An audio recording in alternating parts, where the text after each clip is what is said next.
Hello students, today we will discuss anesthetic considerations in anemia and pregnancy. WHO estimates indicates 65 to 75% prevalence of anemia in pregnant women in India. Incidence is up to 65 to 75%.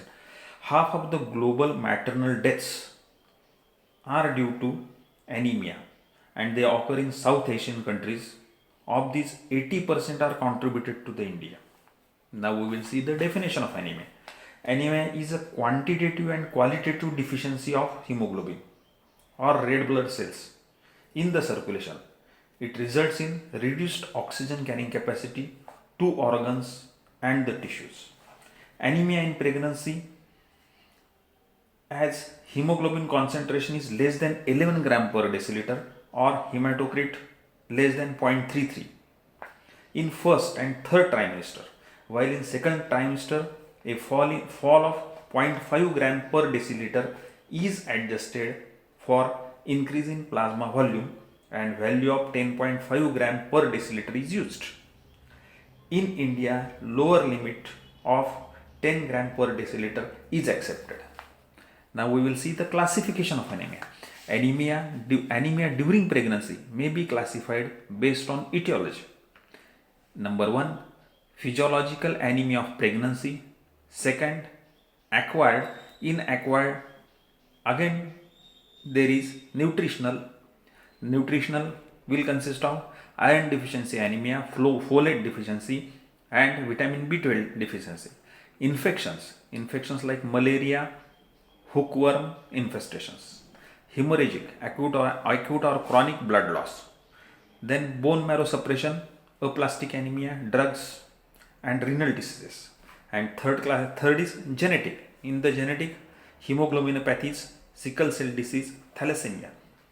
Anemia of pregnancy also classified with WHO as mild moderate severe. Mild hemoglobin level 10 to 10.9 gram per deciliter, moderate 7.9 to 9 gram per deciliter and severe less than 7 gram per deciliter. Now we will see physiological hematological changes in pregnancy pertaining to the anemia. Maternal blood volume begins to increase early at 6 weeks. It continues to rise by 45 to 50% till 34 weeks of gestation. It returns to normal by 10 to 14 days postpartum. This adaptive physiological hypervolemia helps to maintain blood pressure in presence of decreased vascular tone. It facilitates maternal fetal exchange of respiratory gases, nutrients and metabolites. It protects mother from hypotension by reducing risk associated with hemorrhage at a time of delivery. Then increased maternal production of estrogen and progesterone continues to rise in plasma volume. Progesterone enhances aldosterone production. Both estrogen and aldosterone increases plasma renin activity. This enhances renal sodium absorption up to 900 milliequivalent and water retention up to 8.5 liters via renin angiotensin aldosterone system. Then next is decreased RBC volume during first 8 weeks. Decreased volume during first 8 weeks and increase to a pregnancy level by 16 weeks, and it undergoes further rise to 30% above pregnancy volume at time of term. Elevated erythropoietin concentration and erythropoietin effect of progesterone, prolactin and placental lactogen results in increase in RBC volume. Hence, plasma volume expansion increase exceeds rise in RBC volume. This results in hemodilution and physiological anemia of pregnancy with average hemoglobin of 11.6 gram per deciliter and hematocrit of 33.5%. This decrease in blood viscosity from lower hematocrit reduces resistance to blood flow.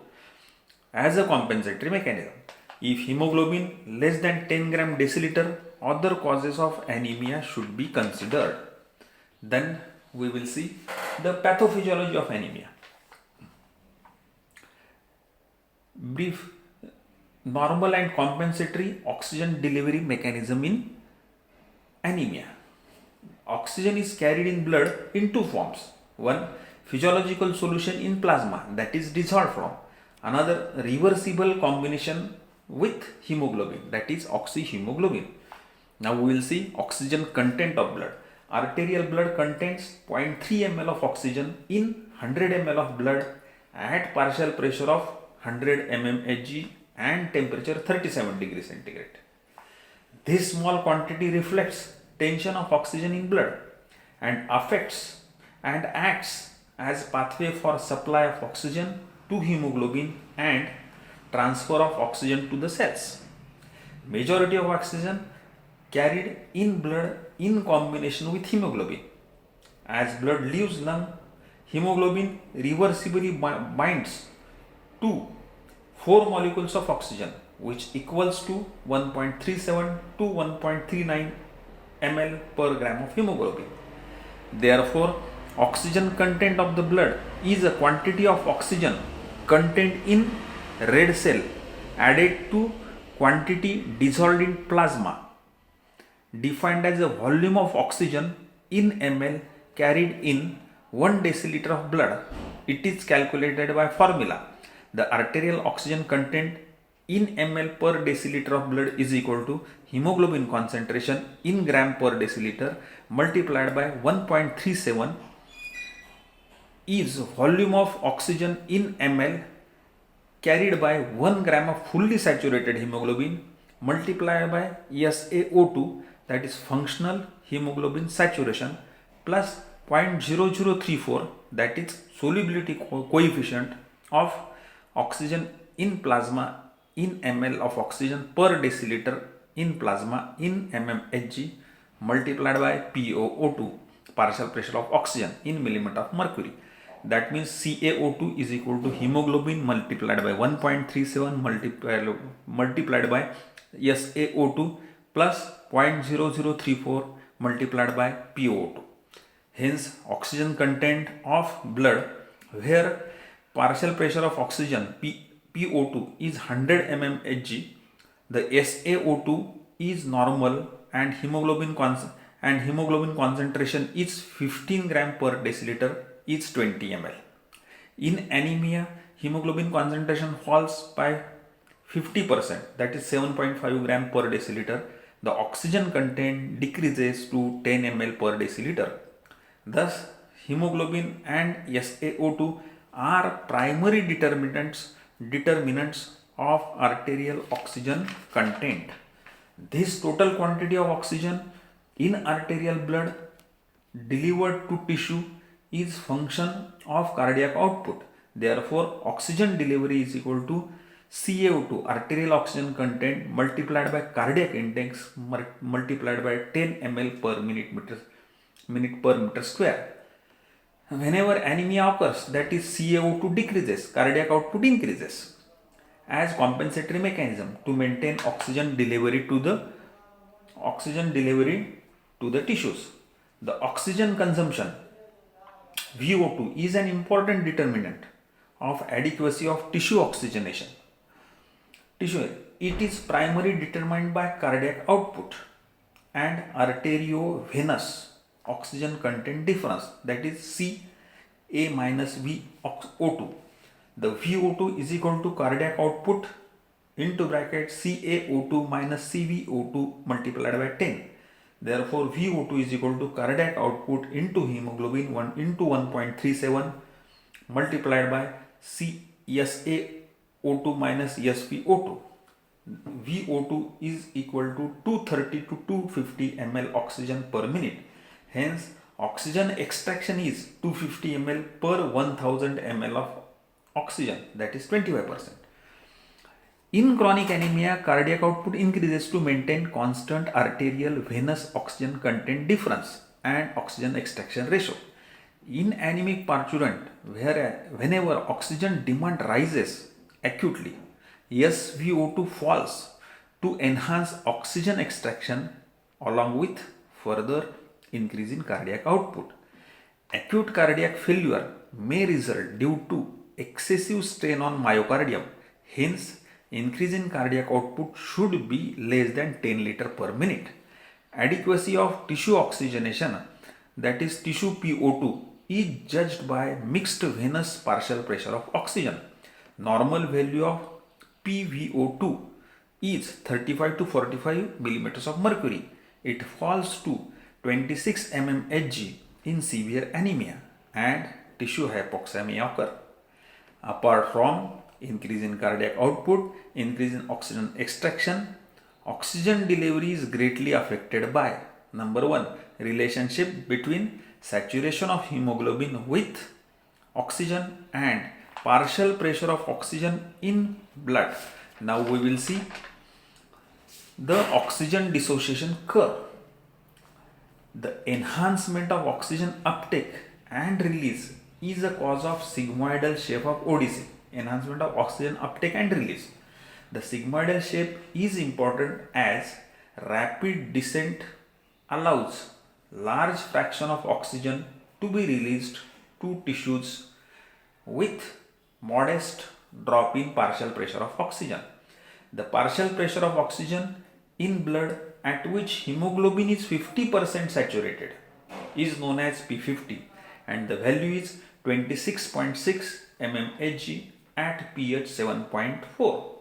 The P50 is conventional measure of hemoglobin affinity for oxygen. Increase in temperature, increase in hydrogen ion concentration, increase in 2,3-DPG concentration reduces affinity of hemoglobin for oxygen, leading to increase in P50 and rightward shift of curve. Thus, it facilitates unloading of oxygen at peripheral tissues. When there is decrease in P50, indicate leftward shift of ODC and increase affinity of hemoglobin for oxygen, so that lower than normal oxygen tension saturates hemoglobin in the lungs and subsequent release of oxygen to tissue occurs at lower than normal capillary oxygen tension. The changes in 2,3-DPG are important and often seen in chronic anemia, sickle cell anemia and chronic hypoxia. The 2,3-DPG is metabolic product of anaerobic metabolism with normal intraerythrocyte concentration of 15 micromole per gram hemoglobin. It is able to bind with beta chain when hemoglobin is deoxygenated. Thus, it increases oxygen availability. Thus, in anemic patient, various compensatory mechanisms are activated. Number 1, increase in cardiac output. Second, rightward shift of ODC.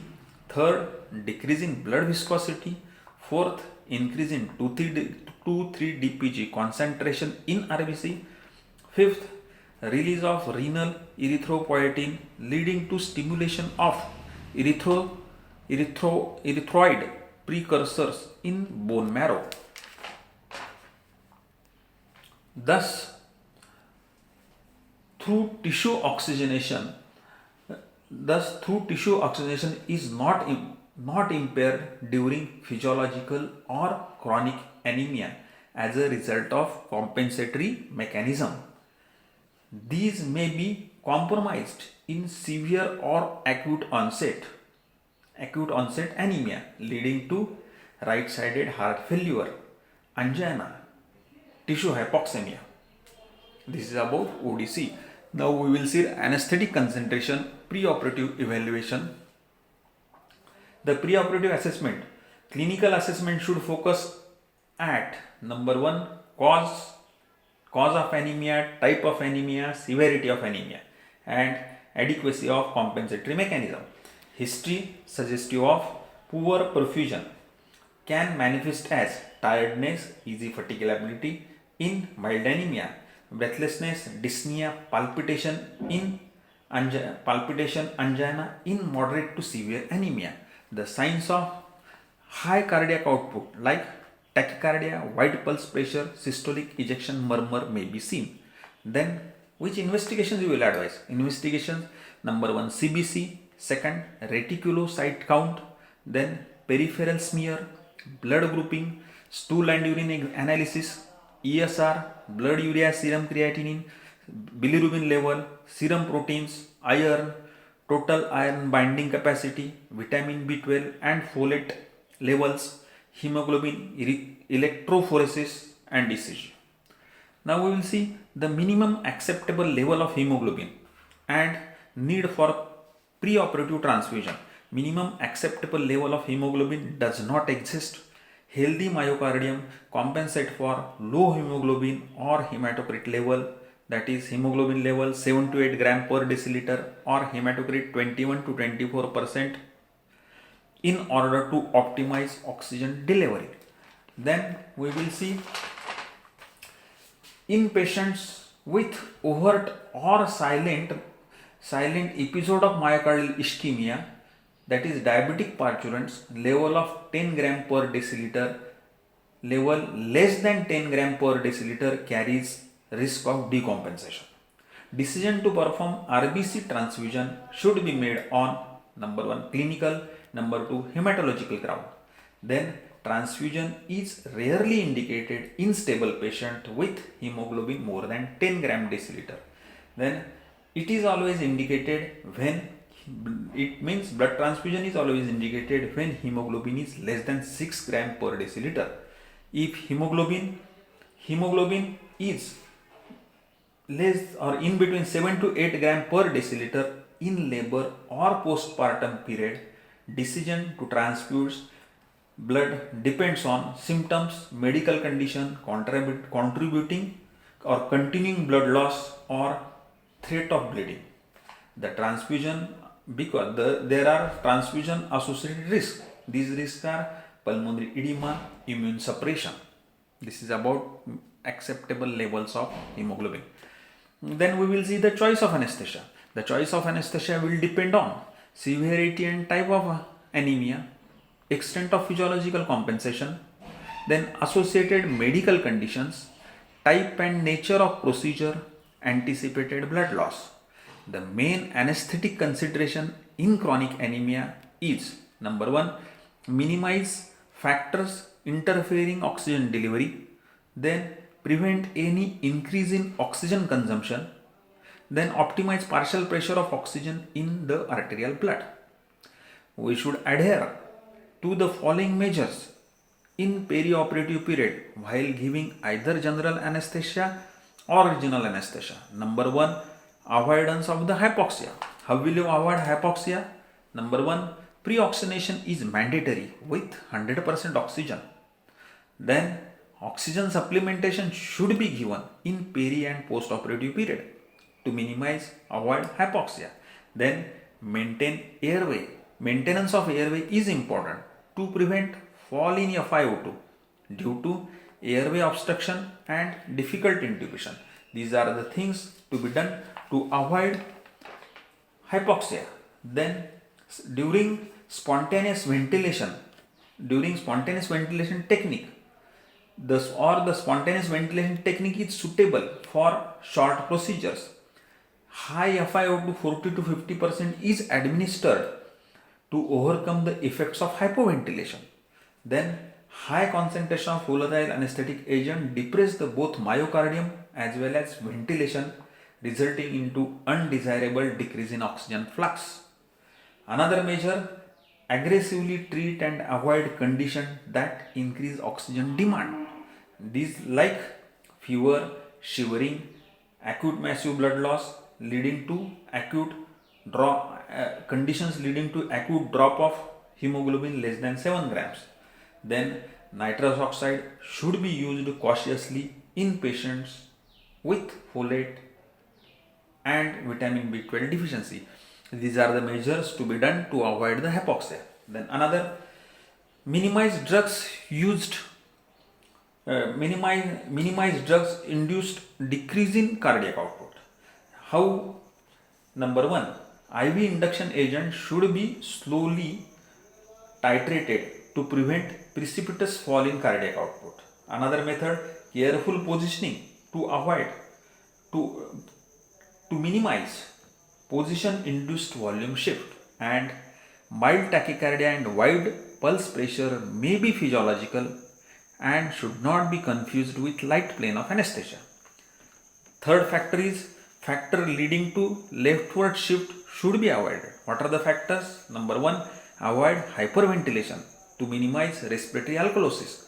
Hypocapnia also decreases cardiac output, so maintain normocapnia. Then another, hypothermia. Hypothermia should be avoided. Take all the measures to ensure normal core body temperatures. Then IV fluids and blood product should be warm. Then another fourth factor, monitoring should be aimed to assess adequacy of perfusion and oxygenation of vital organs.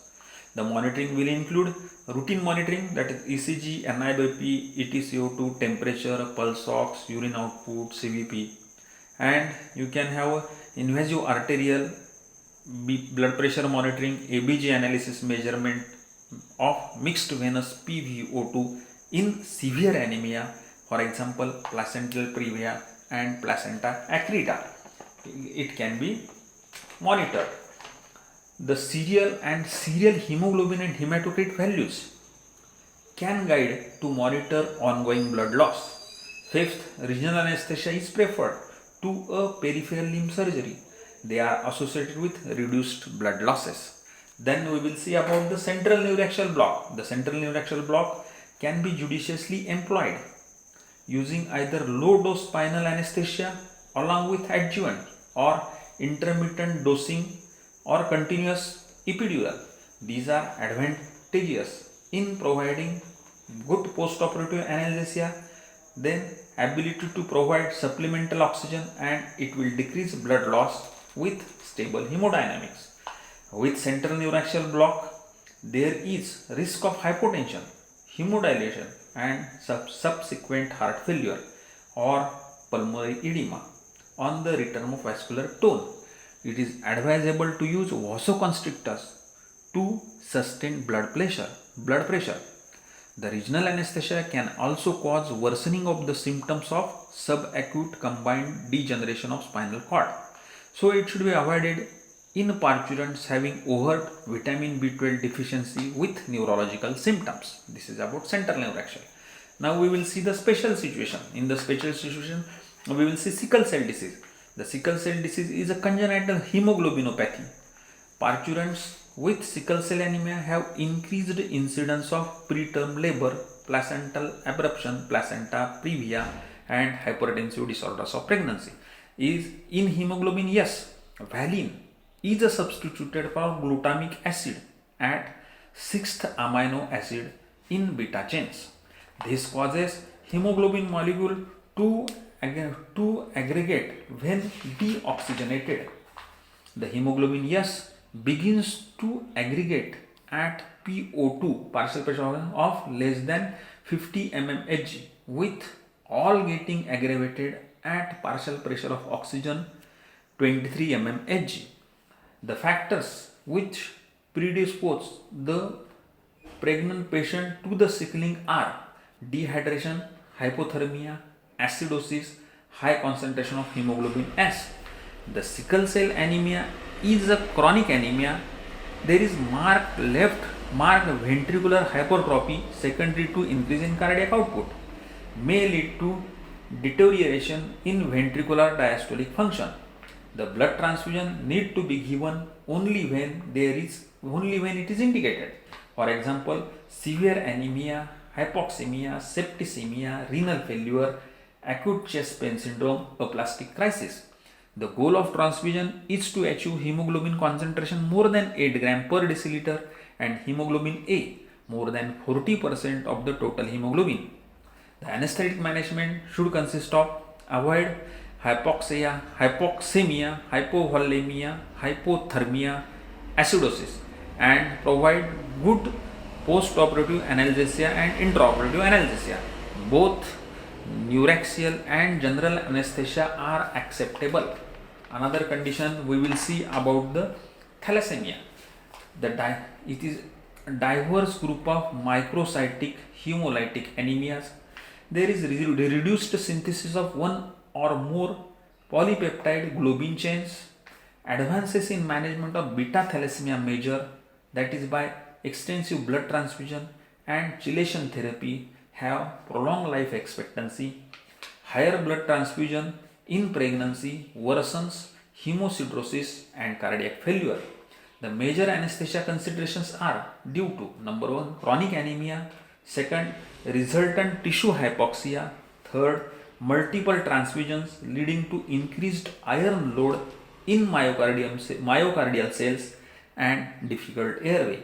Both general anesthesia and central neuraxial anesthesia can be safely administered. For cesarean delivery, after estimation of platelet count and excluding history of spontaneous hemorrhage, that is about thalassemia. Conclusion: anesthetic implications of anemia of pregnancy are based on number 1 understanding of normal and compensatory mechanisms that optimize tissue oxygenation, and main aim is to maintain fine balance between compensatory mechanism and adequate tissue oxygenation in these parturients. The regional anesthesia and general anesthesia can be judiciously given. Monitoring should aim on number 1 assessing adequacy of perfusion and oxygenation, and look for the magnitude of ongoing losses. The deleterious effects of chronic tissue hypoxia along with threat of major blood losses in perioperative period need to be anticipated and treated adequately. Thank you.